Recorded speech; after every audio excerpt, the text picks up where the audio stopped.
मैं जया। आइए हम लोग आज चैप्टर स्टार्ट करेंगे इंटीजर्स। देखते हैं इंटीजर्स क्या होते हैं और क्या बेसिक प्रॉब्लम्स बच्चे फेस करते हैं इंटीजर्स में। देखिए, इंटीजर्स पर चलने से पहले हमें क्या जानना है कि क्या होते हैं होल नंबर, नेचुरल नंबर और फिर नंबर आता है इंटीजर्स का। सबसे पहले देखेंगे क्या होते हैं होल नंबर्स। तो होल नंबर्स क्या होंगे? जिन नंबर में जीरो इंक्लूड होता है, यानी 0, 1, 2, 3 इस तरह से कंटिन्यू रहते हैं, इन नंबर्स को क्या कहते हैं? Whole numbers. फिर कौन आते हैं? Natural numbers. क्या होते हैं नेचुरल नंबर? जो स्टार्ट होंगे 1 से, 1, 2, 3, 4 इसी तरह से कंटिन्यू रहेंगे। तो क्या डिफरेंस आपको दिखाई दिया ना होल नंबर और नेचुरल नंबर के बीच में? कि होल नंबर में 0 इंक्लूड है, जबकि नेचुरल नंबर में 0 इंक्लूड नहीं है। ये कहां से स्टार्ट हो रहे हैं? 1 से। इसके बाद आते हैं इंटीजर्स। कौन आते हैं? इंटीजर्स। और इंटीजर्स में क्या होता है कि नेगेटिव वैल्यू और पॉजिटिव वैल्यू दोनों ही इंक्लूड है। जैसे -5, -4, -3, -2, -1, फिर आएगा 0 और फिर 1, 2, 3 इस तरह से कंटिन्यू रहेगा। ठीक है, अब आप ये समझेंगे कि -5, -4, -1 क्या इनका डेली यूज होता है? क्या ये नंबर्स हमारे बेसिक लाइफ में वर्क करते हैं या हम सिर्फ इनको ऐसे ही पढ़ रहे हैं? तो जो भी चीज आपको पढ़ाई जाती है वो आपकी लाइफ से रिलेटेड होती है, वो आपको कहीं ना कहीं काम आती है, इसीलिए ये पढ़ाया जाता है। अदरवाइज आपको ये पढ़ाने की कोई नीड नहीं थी। तो इंटीजर्स का यूज अगर आप समझें तो मान लीजिए कोई गोताखोर जो है वो किसके अंदर, समुद्र के अंदर जा रहा है, तो हम उसकी वैल्यू को कैसे लिखेंगे? तो हमें उसकी वैल्यू को किसमें लिखना होगा? नेगेटिव में लिखना होगा, क्योंकि वो अर्थ से क्या जा रहा है? अर्थ से डाउन जा रहा है, यानी कि वो कहाँ जा रहा है? समुद्र के अंदर। तो जब मान लीजिए वो समुद्र के 5 किलोमीटर अंदर गया, तो मैं इसको कैसे दिखा सकती हूँ? 5 से। किससे दिखाऊंगी? नेगेटिव के 5 से। ठीक है, और अगर ये समुद्र से ऊपर यानी आकाश की तरफ जाता तो हम इसको किससे दिखाते हैं? पॉजिटिव के 5 से। ये बात समझ में आ गई आपको कि हम इसका यूज करते हैं, तभी हम इंटीजर्स को पढ़ रहे हैं, अदरवाइज हम इंटीजर्स को नहीं पढ़ रहे होते। ये 0 का क्या यूज है? तो अब समझ लीजिए ये जमीन के अंदर गया, यानी कि समुद्र के अंदर, समुद्र के अंदर गया तो हमने क्या दिखाया? पॉजिटिव का 5। और ये ऊपर गया तो फिर क्या दिखाया हमने? जब ये अंदर जाएगा तो नेगेटिव का 5 और ऊपर गया तो फिर क्या दिखाया? पॉजिटिव का 5। लेकिन एक कंडीशन ऐसी आएगी, जब ये समुद्र के यानी ये जो पानी है इस पानी पर आ जाएगा, इस हिस्से पर, तो फिर हमें क्या दिखाना होगा? 0 को दिखाना होगा। ठीक है, तो आपने ये तीनों कंडीशन समझ ली। अब यहाँ पे आप ये भी समझ गए होंगे कि इंटीजर्स कितनी तरह के हैं। तो 2 टाइप्स के इंटीजर्स हैं। कितने टाइप के? 2 टाइप के। कौन कौन से इंटीजर्स आपने देखे अभी? पॉजिटिव इंटीजर्स और नेगेटिव इंटीजर्स। तो आप लिखेंगे कि टाइप्स ऑफ इंटीजर कितनी तरह के होते हैं। यहाँ पे देखिए, इंटीजर्स के 2 टाइप होंगे। कौन कौन से 2 टाइप होंगे? फर्स्ट टाइप होगा पॉजिटिव इंटीजर्स,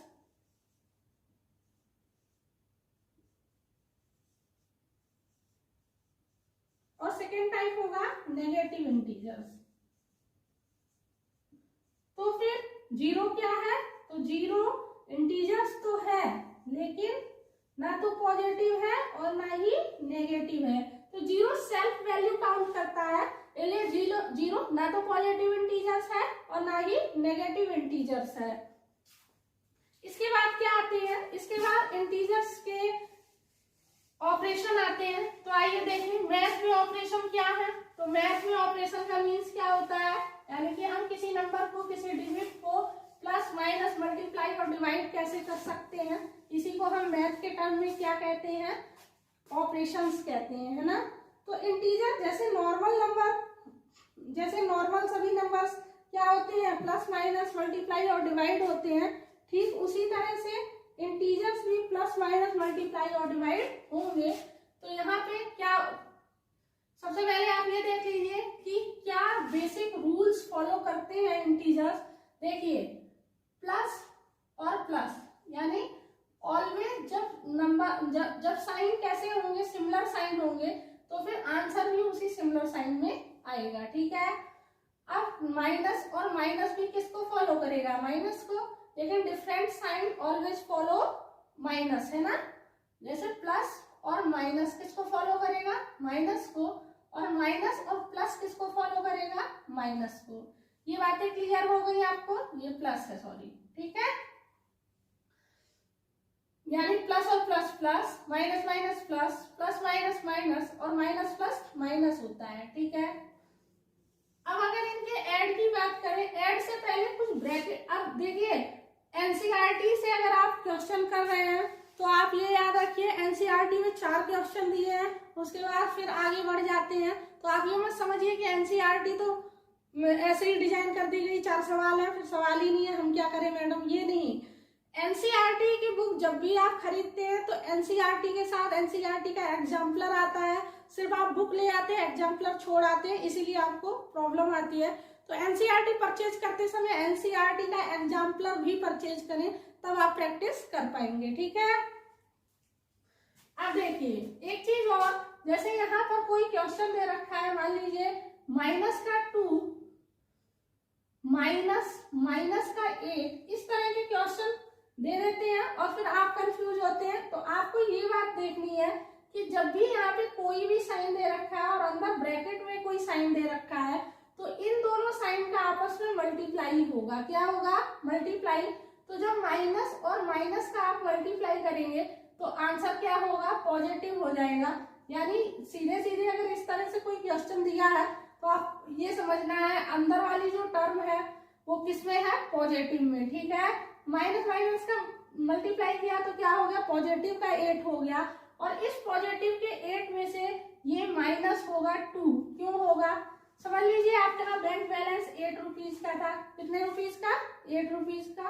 अब ये 8 रुपीज मैं क्यों बता रही हूँ, क्योंकि मैंने इसको मल्टीप्लाई करके पॉजिटिव कर दिया। ठीक है, मान लीजिए आपका बैंक बैलेंस 8 रुपए था और आपके पास आपने किसी से उधार लिया था, और आप उधार लेंगे तो आप एक जिम्मेदार नागरिक हैं, उसका उधार देंगे ना, ऐसा थोड़ी है कि उसके पैसे लेके बैठ जाएंगे, है ना। तो ये पॉजिटिव का 8 जो है, इसमें से आप 2 रुपए उधारी चुका देंगे, तो आपके पास कितने रुपए बचेंगे, 6 रुपए। कितने रुपए, 6। अब ये 6 रुपए किस में बचेंगे, तो ये जो बचेंगे ये कैसा होगा, क्योंकि हमने माइनस माइनस का मल्टीप्लाई किया था तो ये पॉजिटिव का 8 हो गया था। इस पॉजिटिव के 8 में से आपने 2 रुपीज दिए हैं, तो आपके पास पॉजिटिव का 6 बचा हुआ है। तो मैंने आपको ये इसलिए बताया है कि जब भी कोई ब्रैकेट के बाहर साइन है और ब्रैकेट के अंदर भी कोई साइन दिया हुआ है, तो इसको आपको मल्टीप्लाई करके देखना है कि क्या आएगा। और मल्टीप्लाई में भी वही रूल फॉलो होते हैं जो रूल ऐड में फॉलो होंगे। ठीक है, मेरे ख्याल से आपको ये चीजें अच्छे से समझ में आई होंगी। आइए देखें नंबर लाइन पर हम कैसे ऐड या सब्ट्रैक्शन करते हैं इंटीजर्स के। तो सबसे पहले एनसीईआरटी या अदर बुक्स जो भी हैं उन सभी में नंबर लाइन की बात की है। तो नंबर लाइन तो क्लास फर्स्ट में भी पढ़ाई जाती है, ये मत कहिएगा कि हमको नंबर लाइन नहीं आती है ना। तो यहाँ पे एक नंबर लाइन ड्रॉ कर लेते हैं। यहाँ पे मैंने 0 लिखा, यहाँ पे 1 2 3 4 5 6 7 8 9 और 10। जब भी आप नंबर लाइन बनाएं कॉपी में तो बड़ी लाइन बनाएं, दूर दूर चीजों को लिखें। क्यों, ताकि आपको चीजें क्लियर वे में समझ में आए। ऐसा ना हो कि इसके बीच में कोई कुछ लिखने लायक जगह ही ना बचे, है ना। तो नंबर लाइन अभी कुछ भी आप लिखते हैं तो क्लियरिटी रखें लिखने में। यहाँ पे -1 -2 -3 -4 -5 -6 -7 -8 -9 और -10। ठीक है, अब हम सबसे पहले नंबर लाइन पे प्लस करना देखें, कैसे प्लस कर सकते हैं इसको।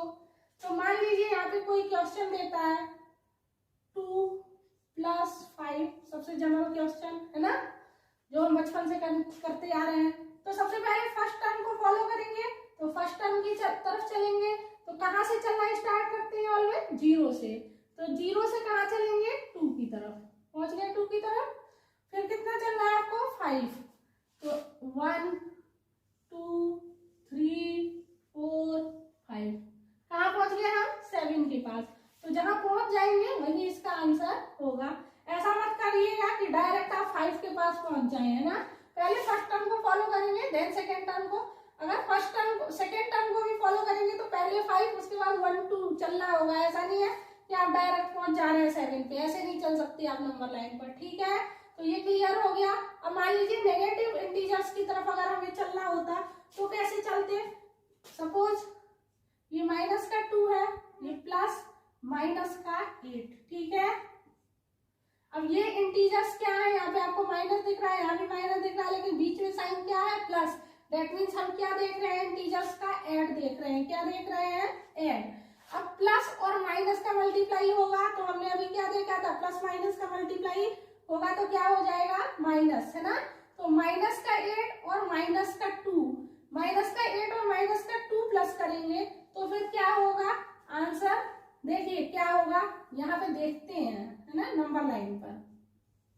चलिए देखें, पहले क्या करेंगे? फर्स्ट टर्म को फॉलो करेंगे ना।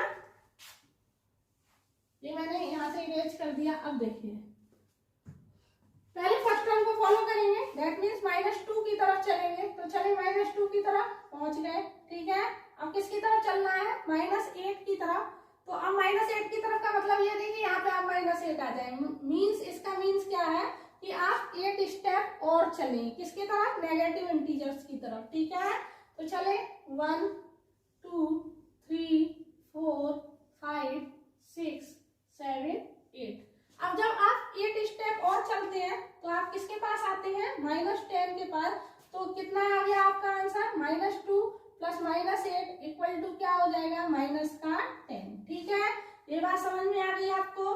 तो इसी तरह से हम नंबर लाइन पर कोई भी नंबर प्लस करना होगा, माइनस करना होगा, तो हम इसी तरह से फॉलो करते हैं। आइए हम नंबर लाइन पे सब्ट्रैक्शन देखते हैं, कैसे सब्ट्रैक्शन करेंगे, ठीक है। प्लस आपको अच्छे से समझ में आ गया। चलिए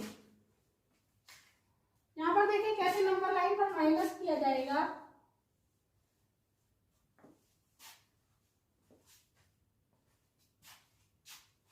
यानी सब्ट्रैक्शन ऑन नंबर लाइन।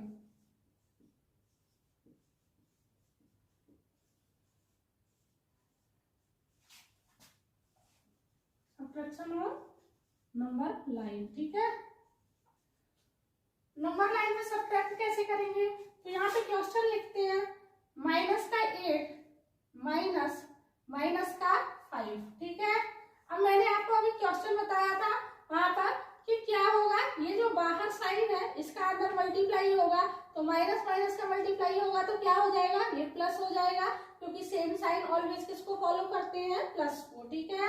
तो माइनस माइनस का मल्टीप्लाई किया, क्या हो गया? प्लस का 5, और इस प्लस के 5 में से माइनस का 8। तो यहाँ पे नंबर लाइन पर देखें, चलिए सबसे पहले किसकी तरफ चले? तो हम चलेंगे पॉजिटिव के 5 की तरफ, क्योंकि ये पॉजिटिव, ये पहले माइनस के 8 की तरफ चलिए आप, ठीक है। चले तो माइनस का 8 यहाँ पे आ गया, ठीक है। ठीक, अब किसकी तरफ चले? तो अब अब 5 स्टेप चलना है किधर? पॉजिटिव की तरफ। किधर?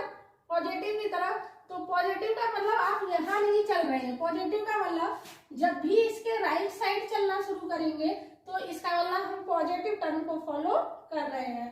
तो अब यहाँ से 8 से कहाँ चले? 5 स्टेप चले पॉजिटिव।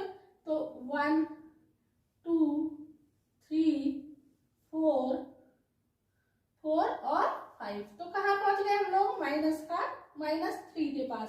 तो आंसर क्या हो जाएगा? -3।